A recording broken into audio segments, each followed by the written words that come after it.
Good morning, students.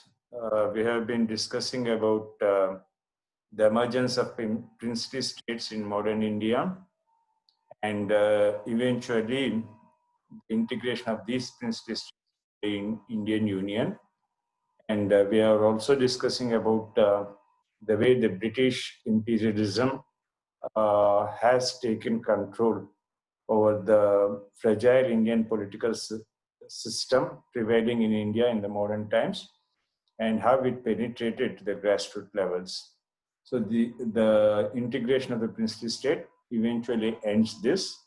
So we are discussing about, we have already discussed about three important princely states, that is Hyderabad, Mysore, and Awadh. Today we are going to have an idea about Jammu and Junagadh. These are the two important princely states that we find in North India and in the northwestern frontier provinces. The northwestern frontier provinces have been always sensitive provinces right through the medieval period and even during the period of the British. So we will, as usual, I have made some slides and slides which show you a map of the princely states and then slides which give you an idea of the history of princely states, which have been reduced to bullet points. So today's topic is princely states of Jammu and Junagadh. Generally, when we are saying, as I told you earlier also, a princely state is also called a native state. Native means local. Or a feudatory state. Feudatory means a part of the entire feudal structure, a part of a major kingdom, or Indian state. So we can, all this put together can be understood as a princely state. A princely state can be a native state, it can be a feudatory state, or it can be an Indian state. For those states of the subcontinent. So they have to be in the Indian subcontinent, and it can be a native state, a local state, it can be a feudatory state, or it can be a native state. It can also be a vassal state under a local indigenous or a regional ruler in subsidiary alliance, as in the case of the British Raj. So here, in the first point, I've just tried to mention to you the different categories of princely states. It can be a local state, it can be an indigenous state, it can be an Indian state, it can be a vassal state under the control of the British Raj. So 3 to 4 categories of princely states are there in the Indian context in the modern period.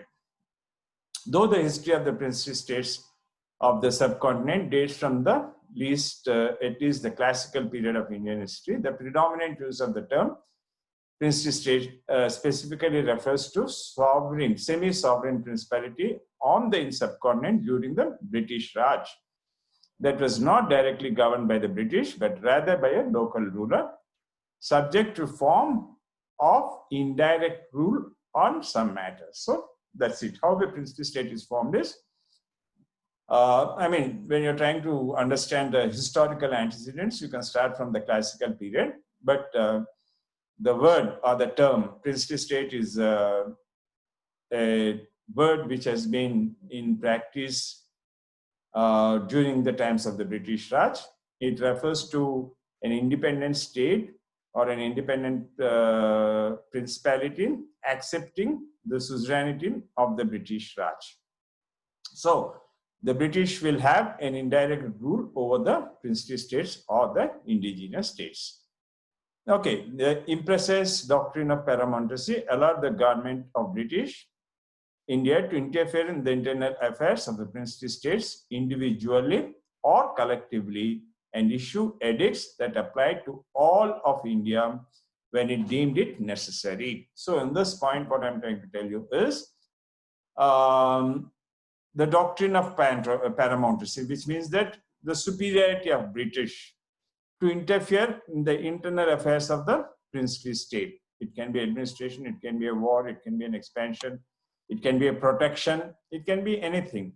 It can be sometimes revenue also. So it can be any kind of an administrative a concern of a princely state.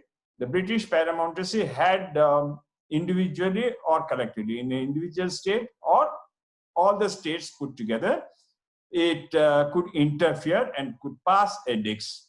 Okay, so that is how, I mean, that is what we have about how the princely states have emerged in India. This is a brief introduction.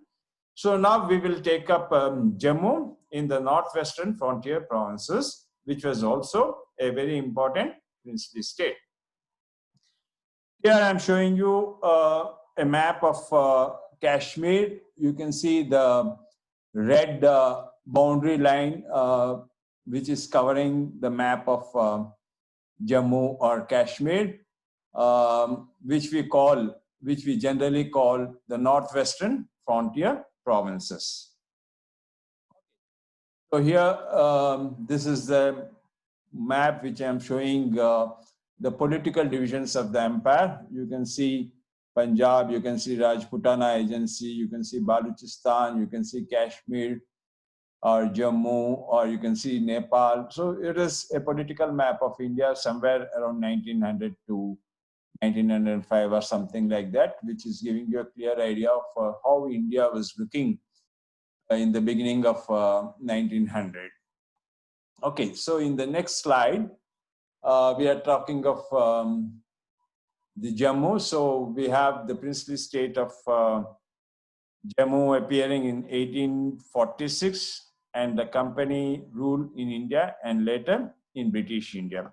Okay, it appears in 1856 and later under the company rule, and later it becomes a part of the Indian Union. So Gilgit annexed by Jammu and Kashmir.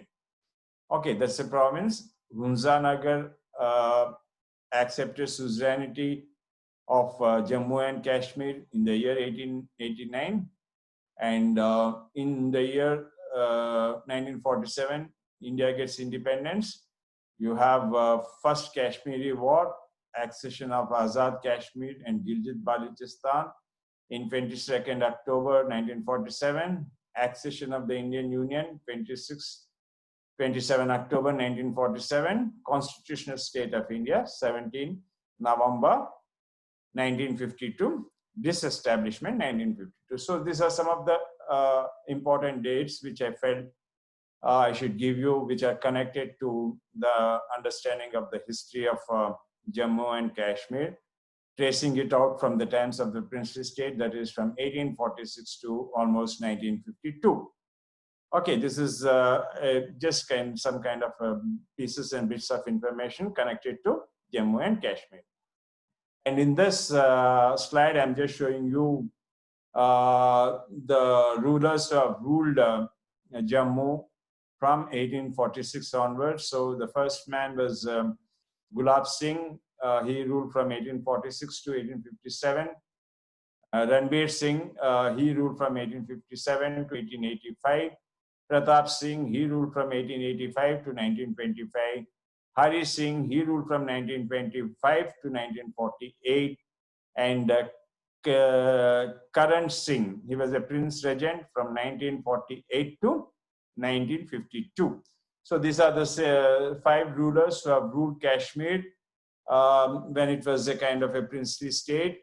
And after that, the next slide, I'm showing you about the brief history of Kashmir, Jammu and Kashmir, and the important points that are connected to understanding of the nature of the state and rule in the Jammu and Kashmir. So Jammu and Kashmir is also known as Kashmir and Jammu, either way, or it can be when we're referring to Jammu or when we're referring saying Kashmir, we're speaking of the same region. And it was a princely state during the British East India Company rule, as well as the British Raj in India from 1846 to 1947. So you have 2 phases of the Jammu and Kashmir princely state. The first phase is when it was under the control of British East India Company, and the second phase is when after 1857, when British Crown takes over the affairs of the Indian subcontinent from British East India Company and starts administering India directly. So you have these 2 phases. The first phase is when it was under the control of British East India Company, and in the second phase when it comes under direct control of the British Raj.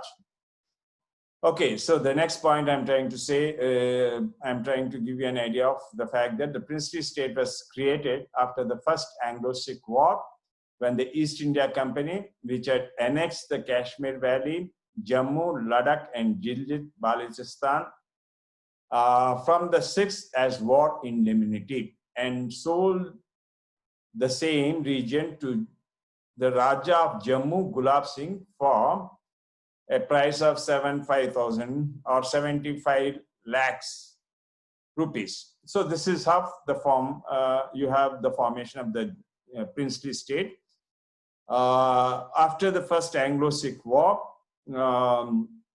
this valley, Kashmir Valley, Jammu, Ladakh, and Gilgit, they were taken away from Sikhs, okay, by Gulab Singh, who was the Raja of Kashmir, for a period of 75 lakhs. So this is the first formation, the first step in the formation of the princely state of Kashmir. Okay, so at the time of the partition of India and the political integration of India, Hari Singh was the ruler of the state, and he delayed in making a decision about the future of the state. Okay, however, an uprising in the western districts of the state, followed by an attack by raiders from the neighboring northwestern frontier provinces, supported by Pakistan, forced his hand. So that is how, Hari Singh accepted Kashmir to become an integral part of the Indian subcontinent. On 26 October 1947, Hari Singh acceded to India in return for the Indian military being airlifted to Kashmir to engage the Pakistan-supported forces. Starting the Kashmir conflict, the western and northern districts, presently known as Azad Kashmir and Gilgit and Baltistan, passed to the control of Pakistan. So after 1947, after Hari Singh had accepted a major part of Kashmir to be with Indian subcontinent, two major areas, that is the part of Azad Kashmir and the part of Gilgit-Baltistan, passed away into the control of Pakistan, while the remaining territory remained under the control of India and Indian administered union territories of Jammu, Kashmir, and Ladakh. So two major provinces, that is Azad Kashmir and Gilgit-Baltistan, went to Pakistan, and Jammu, Kashmir, and Ladakh came in the control of India. Okay, so when we are looking at the geographical division, when we say, when we are talking of Jammu provinces, we are talking of Kathuwa, Udhampur, Riyasi, and Mirpur, and the Kashmir province, districts of Kashmir South, Anantnag.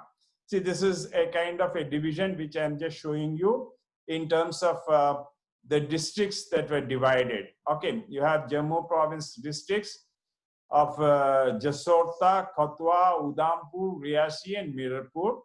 Kashmir province districts of Kashmir, South Anantnag, Kashmir North, Baramulla, and Muzaffarabad. Okay, so frontier districts, frontier is the outlying districts or Wazarat of Ladakh and Gilgit. We recently had some kind of a controversy near the Gilgit region. So the internal Jagirs, Jagir is a kind of a grant. So the internal Jagirs that were there were Poonch, Baderwa, and Chennani in the 1940. This is as per the 1941 census. And further districts that were given were Ladakh Wazarat, Tehsils of Leh, Sakrudu and Kargil, Gilgit Wazarat, Tehsils of Gilgit and Astob, frontier Ilakas, Punial, Iskan, Yasin, Kuzar, Hunza, Nagar, Shirias. So this was the region. See, when we are talking of the princely state, I have just put this slide to give you an idea of, which is very important, the different districts, the different regions that are there in the Jammu provinces, and what part had come into our control and what parts had gone into the control of Pakistan after 1947. So these are the areas which have come under into our control, which we call the Jammu province districts. Okay, we have around about 1, 2, 3, 4, 5, 6, 7 major divisions of these districts. Okay, so after the Jammu, having an idea of Jammu, and finally, as I was telling you, Jammu had become a union of the Indian subcontinent. The next important state, and the only state that we will be discussing when we are connecting ourselves to the emergence of princely state, is Junagadh. We have about 5 states about which we should have an understanding as per your syllabus. You should have an understanding of Hyderabad, you should have an understanding of Awadh, you should have an understanding of Mysore, you should have an understanding of Jammu, and you should have an understanding of Junagadh. Okay, so I'm just showing you a map of Junagadh here.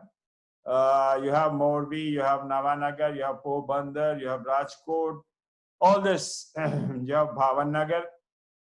Okay, so all this is a part of the Junagadh, and Junagadh was founded in the year 1730, and it was integrated into the Indian Union in 1948. This region, it was preceded by Marathas Empire, and it was succeeded by the domains of India. Okay, so you have Marathas from the times of Marathas, and then you have Junagadh, another important, state emerging, and then finally it becomes an integral part of India, and today it is a part of Gujarat. Okay, so here I have a list of the rulers who have ruled over Junagadh, and starting from 1730, and they come from the Pashtun tribe.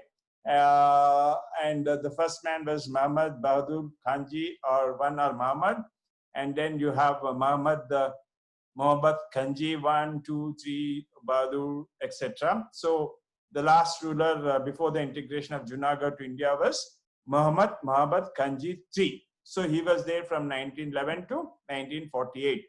So when we are trying to understand the history of Junagadh, we can trace it out from 1730 till the integration of Junagadh into the Indian Union. Okay, now,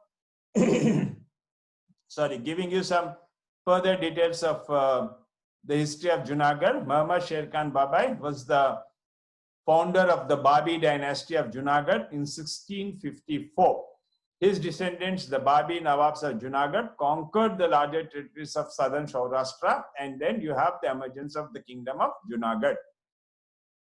However, during the collapse of the Mughal Empire, the Babis became involved in a struggle with the Gaikwad dynasty of the Maratha Empire over control of Gujarat during the reign of the local Muhammad Khanji I. Okay, so that is a conflict that had come up between, after the emergence of Saurashtra, there was a conflict between the Gaikwad dynasty of the Marathas and the Saurashtra Empire, and Gujarat and this happened during the reign of the local Muhammad Khanji I. Okay, so in the next point, what I'm going to tell you is that Muhammad Khan Bahadur I declared independence from the Mughal governor of Gujarat, Subha, and founded the state of Junagadh in 1730. So these are the 3 points which give you the idea, an idea of the formation of Junagadh as a state from 1654 to 1730. So when you're trying to understand the roots of the formation of the Junagadh state, they start somewhere in 1654, and the state appears as a princely state in the year 1730. Okay, this allowed Babai to retain sovereignty of Junagadh and other princely states. During the reign of his age, Junagadh was a tributary of the Maratha Empire until it came under British suzerainty in 1807 under Muhammad Ahmed Khanji I, following the Second Anglo-Maratha War. So up till then, up to the Second Anglo-Maratha War, it was a part, It was a tributary state of Maratha Empire. And after 1807, when the Second Anglo-Maratha War is completed, during the time of Muhammad Hamid Kanji I, you have British suzerainty taking control over the Junagadh region. So that is how Junagadh becomes a princely state after the Second Anglo-Maratha War. So in the year 1807, Junagadh became the first protectorate and the East India Company took control of the state. Okay, so protectorate is a region which is under the control and protection of Britain or British East India Company against any kind of an external aggression. So by 1818, the Saurashtra area, along with other princely states of Kathiawar, separately administered under the Kathiawar Agency of British India. So you have like presidencies, you also have the British agencies. So the states of Kathiawar, Saurashtra, and Junagadh, they were administered separately under the agency, which is popularly known as the Kathiawar Agency under British India. Okay, so the last point that I'm trying to tell you is about the fact that in the year 1947, upon independence and partition of India, the last Babi dynasty ruler of the state, Muhammad Khanji III, decided to merge Junagadh into the newly formed Pakistan. However, the Hindu citizens who formed the majority of the population revolted against this, leading to several events and also a plebiscite, resulting in the integration of Junagadh into India. So the last ruler, Muhammad Khan, he wanted Junagadh to be a part of Pakistan. The same thing happened with parts of Rajasthan, parts of Kashmir, almost all the northwestern frontier provinces which were under the control of the Indian subcontinent went eventually either into, after went into the control of the British. They eventually went, a major part of them eventually went into the control of Pakistan, which was after the year 1947. So this was a technical problem which was coming up with the partition of India in 1947. Which region should be under the control of Pakistan and which part should come under the control of the Indian subcontinent. So most of the princely states where the majority of the population were Hindus, though in the case of Junagadh where the rulers were Muslims, based on the plebiscite, like for example, Kashmir, the same thing happened, Gujarat, the same thing has happened, and parts of Rajasthan and Balochistan also same problem had come up. So some parts went to Pakistan, but where the population, the Hindu population was in excess of Muslims, those areas came under Indian control. So today we have had an understanding on the two important states, that is Junagadh and Kashmir, and this ends our understanding on the princely states which have emerged in the Indian subcontinent after the formation of British East India Company. And in the next class, we will take up next chapter.